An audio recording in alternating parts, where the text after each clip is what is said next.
Well, hey, friends, before we get started, I just wanted to remind you that Clutter Free Academy is listener supported. What does that mean?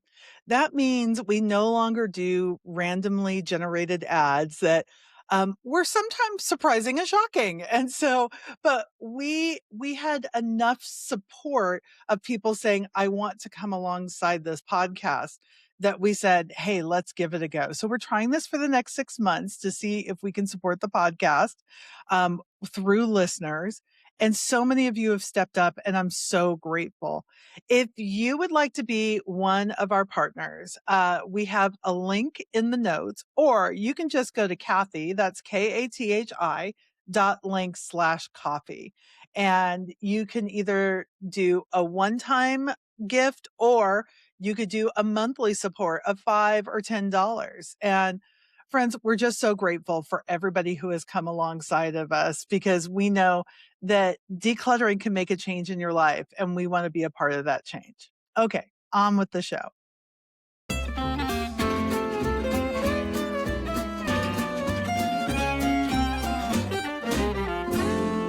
Well, hey friends, welcome to Clutter Free Academy, where our goal is to help you take small, doable steps every day to live with less clutter and more life. And today I want to talk about what really gets us to the place of house clean, what really gets us to the place of decluttering when we feel frustrated. If you're a person who gets it done just before company comes over or before you're taking a picture in your house. Okay, everybody's raising their hands right now, even Tenneil, who is not a naturally cluttery person. But Tenneil, who is my guest today, Tenneil, you just raised your hand. Are you that person? I am. I'm not as much anymore as I've learned to Yeah. make systems that work for me. But Yes. definitely in years past, I would call my sister and say, could you come visit? Because the amount it takes me to drive from your house to mine is how long it takes me to clean my house top to bottom, and I'll do it if I know you're on your way. Oh my goodness, that's hilarious. That I love. Okay, I don't know if I call that a hack so much as a dysfunction, but I love it. It's a And some dysfunction in every way, and it was a highly effective one. but sometimes, here's the thing. We can start with saying it's accountability, but then it can easily bleed into shame. And we sh- doing anything, a, a system of shame only lasts for so long. And here's the problem. I feel like between those shame spirals and shame cleaning, the house deteriorates even more. And we've taught our nervous system, oh, you can do this. But here's the thing, you can't do this.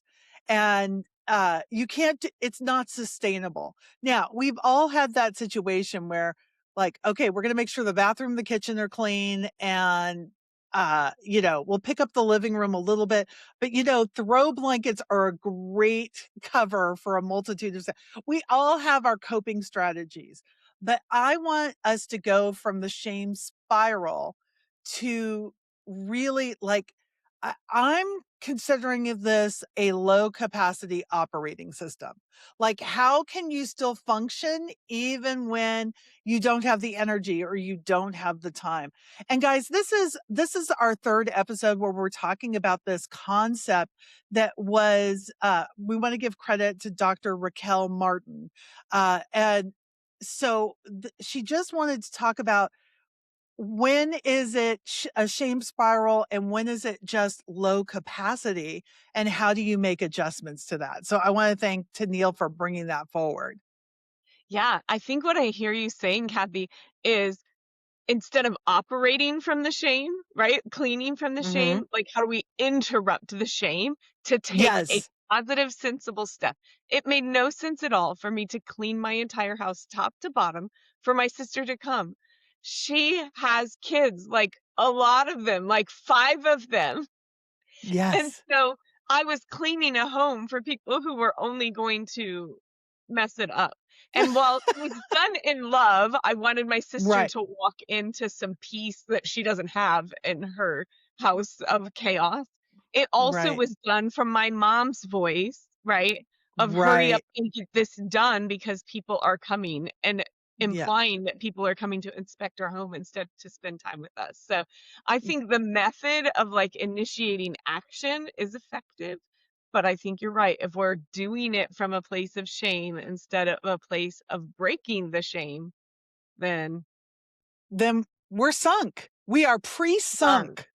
Yeah. Even if we got it And clean, we're sunk right. because it's not going to And last. We're going to feel bad. it also can grow resentment to people and also making your world smaller. So Mhm. here's the first thing I want to do. When you are in a shame spiral, I want you to recognize it. And we're going to give you some really practical things today, but I think it's really important.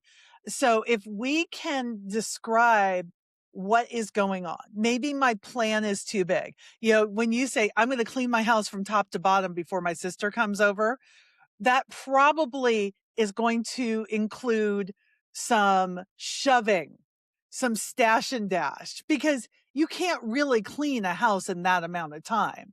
And, you know, unless your sister lives in New York or something like that. She does live in 6 hours. It was a very intense 6 hours. Oh, okay. Okay. 6 hours is, and you're going to burn yourself out before she even gets there. Or Right. I'm feeling shame because I missed a day on my perfect plan. Or, you know, these shame voices show up. You know, if you just kept up on this, you wouldn't have to do this. You know, like you said, your mother's voice. That was, I'm not calling your mom a bad person, but she was taught shame That's and right. she passed it down like a family heirloom. And or there's just avoidance. There are certain rooms I'm not going to go into, or I'm just going to ignore. And then the clutter grows from that. And the shame just proves itself. It says, see, I knew you were a terrible person. See, and here's the thing, not being able to keep up on your house does not equal lazy. It doesn't equal terrible person. It doesn't equal I don't love my family. It all the things that we have been taught by society. So I really want you to have the opportunity to question that shame voice. Do you, the shame helped you get your house together, but did it did it taint any other aspect of your life at that point? Yeah, I would say in that shame cleaning, you're also shaming your home. This trim is broken. The wood Mm. floor has a chip in it. I wish we would finish this project instead of just relaxing and anticipating company coming. Yeah. Yeah, there's a trope, and tropes are tropes because they are real, where you know, the thing that's been hanging, especially for husbands, you know, we've got company coming, so he's going to paint the side of the house. Like the thing that has been stuck in his brain, and I know we can do it too. Like nobody cares about your chipped, well, I mean, I shouldn't say nobody. If you have terrible people in your life, you know, they may care about those things. But for the most of us, we want to make sure the bathroom's clean and the kitchen's clean before, you know, if we're eating from the kitchen or we're using the facilities, those are the important parts. I don't care if the rest of the house is cluttered. I'm there to be with you.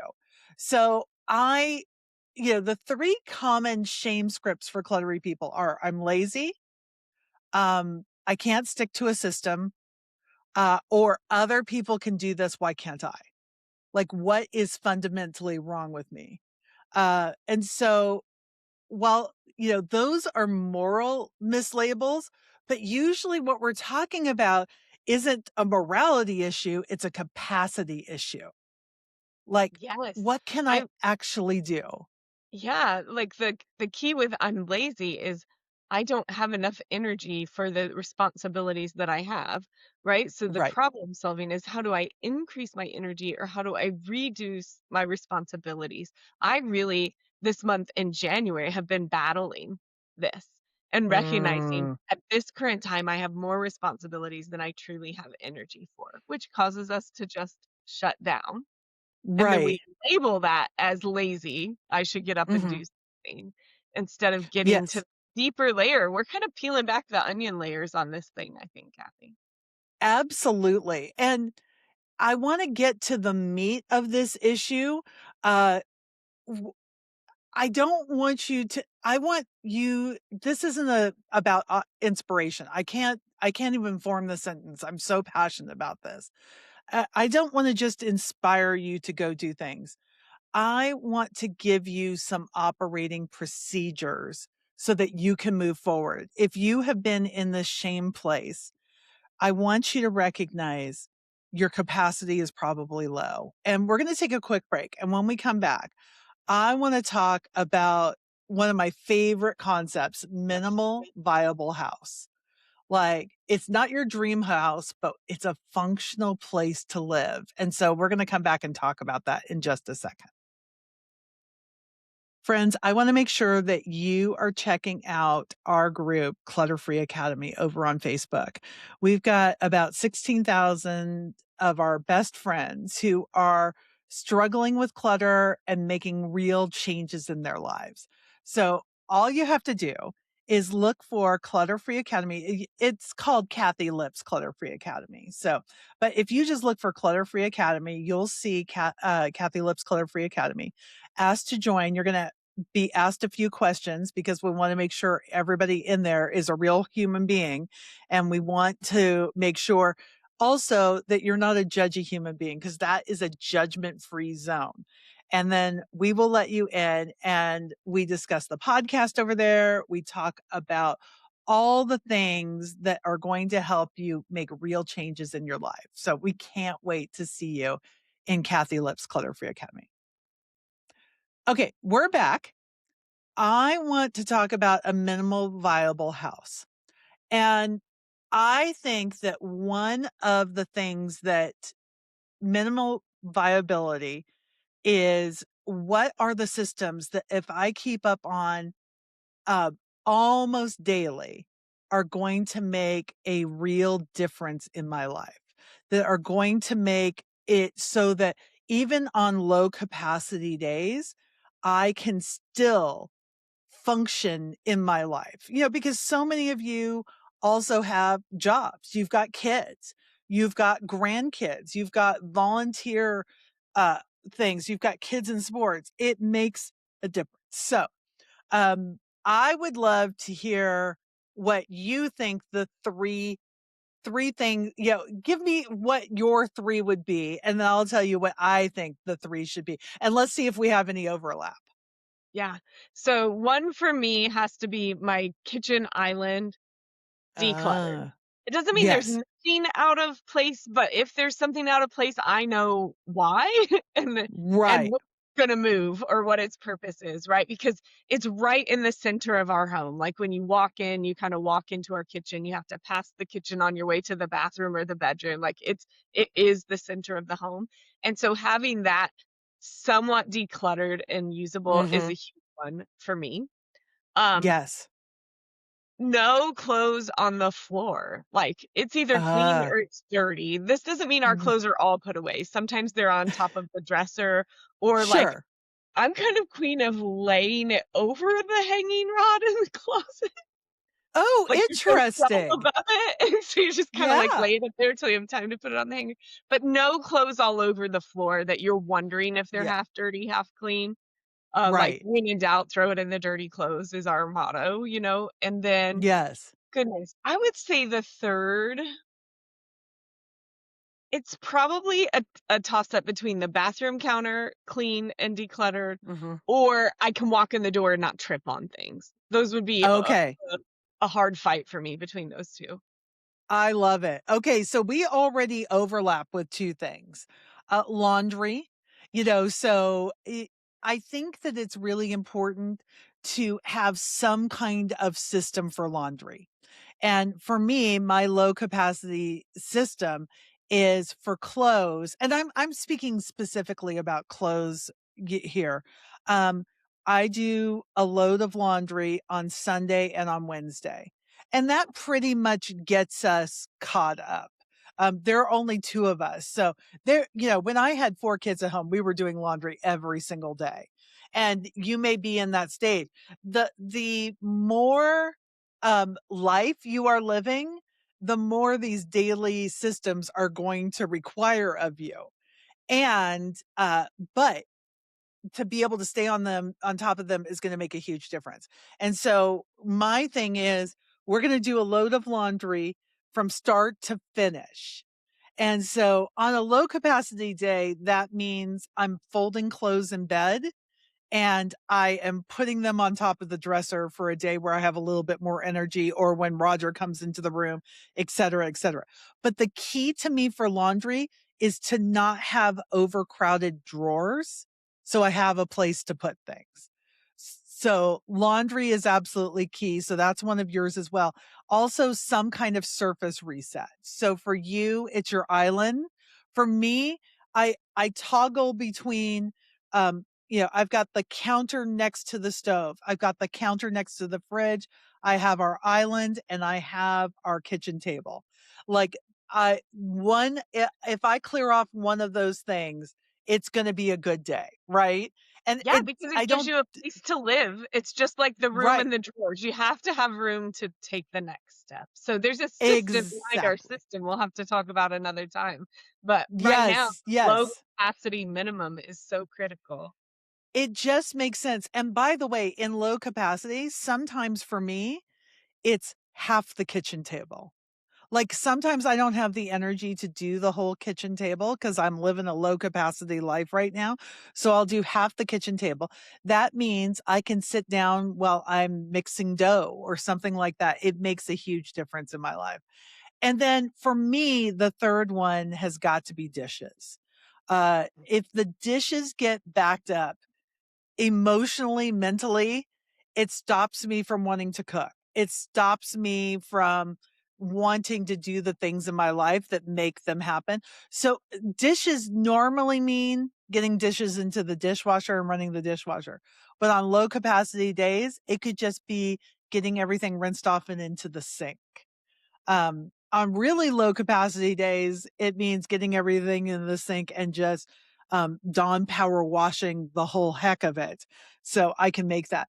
But it helps me to have that system. Uh, the other thing I want you to think about when you're overwhelmed, we have this whole system. If you've been part of Clutter Free Academy for any amount of time, the 3 totes and 2 bags. So you have put away, give away, other rooms, and then garbage and recycling. But if you're operating on low capacity, I would just do 2 things that stay in the room and things that don't stay in the room. And Mm, maybe you gather on one day and you put away on another day. Just when you are overwhelmed, probably what is going on is your systems are too complex or too big. You've got too much going on.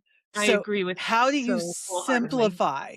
Yeah. Yeah. So, Tennille, were there any ways when you had your accident, um, were there any ways that you simplified your routines to keep it super simple? Like one of the things we've done on low capacity is we've bought some pre-made meals.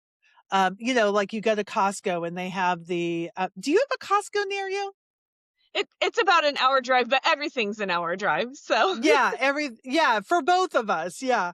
nice. So we live different lives. But like they have curry that is so yummy, a chicken curry. So, that's pre-made. I'm not making it from scratch.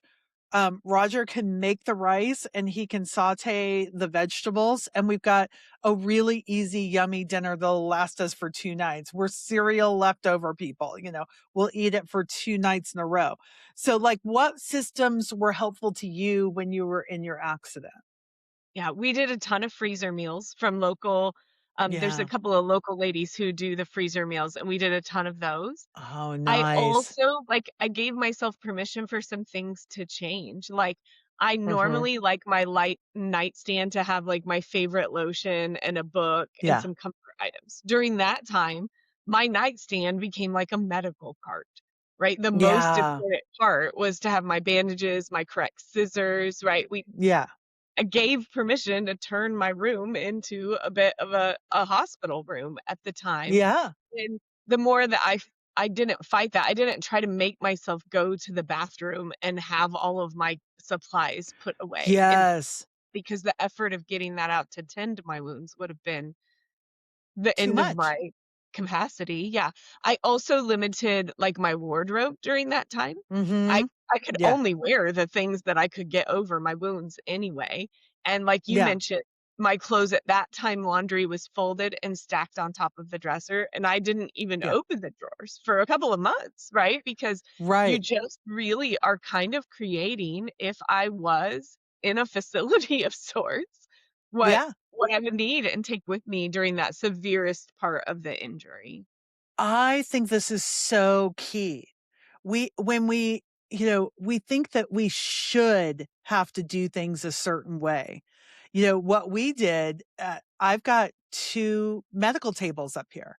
One is for, my laptop, and we've got some extra screens that, all that sits on. And then Roger also bought a table so he could eat up here with me. But, like, what I use that for is when Roger brings me food, or, I use it for, when I'm crafting or when I'm folding clothes. Like, it's left blank most of the time. But and I love what you said about your wardrobe being super simple. Like, I have, uh, 4 pairs of leggings now that I wear every single day. And those leggings, I just change them because nobody's seeing me. And, when I go to town, I put on a pair of jeans. But it's just the not having to make decisions Yes. helps with your capacity. And that is a huge, huge gift. Um, okay. So I also think these systems have to work if you're going to miss a day. So it can't be that I have no backup clothes if I have my 4 pairs of leggings because, okay, now I have nothing to wear. No, I have other things I can wear. But you have to be able to assume that you're going to miss a day. You have to have that default. So, say, like, the dishes are not done, can you pull out some paper plates? Is that okay for the day? I say yes. What other things have you were just pointing at me. So Yeah, explain the so I point. I think the great part of having this Mm, daily system, the house is mm, ready for the day, is that mhm. if it's a bad day, you're not a week behind or 2 Right. months behind. I'm 1 Right. day behind. Yes. And so Yes. when I have 4 days worth of dishes and I don't have the energy to do the dishes, on the 5th day is where my shame breaks and I am hopeless and you want to give up. But if you're just Yes. 1 day behind, you can skip a day and the next day it's doable to catch Yeah. up. If you never clean off half the table, Kathy, you're never gonna be able to clean the whole table. It But if you give yourself it's permission to do the half, then I know some other day I can get the other half. And so it really is going back into, like, getting ahead of the shame and right. say, "No, I have developed room for grace," which means I get to skip a day. It's the all or nothing thinking, right? I'll give you a great example of this. Last week, we go to my mom's house every Thursday, and one of the things we're doing is we're packing a lunch. And in my brain, I know the perfect lunch to pack and take with us, but I didn't have the stuff. So I ended up making peanut butter and jelly sandwiches. We had some chips. We That had sounds some of those healthy. little, yeah, the little oranges and bottles of water. And it's like, it's not healthy. And I almost didn't pack it and just say, okay, we'll drive through fast food. How is that better? How is driving through fast food better? And so it's like, if we can get, maybe right now, I would say my capacity's at a 4 out of 10, and making the peanut butter and jelly sandwich is within my capacity. Right. And so I need to be okay. I have to be realistic about my capacity and work the best I can within my capacity. And for me, that means making a lot of lists, doing a lot of things for 5 minutes, not 15, not 30, 5. And it makes a huge difference. And so And I'm going to challenge. Oh, go ahead.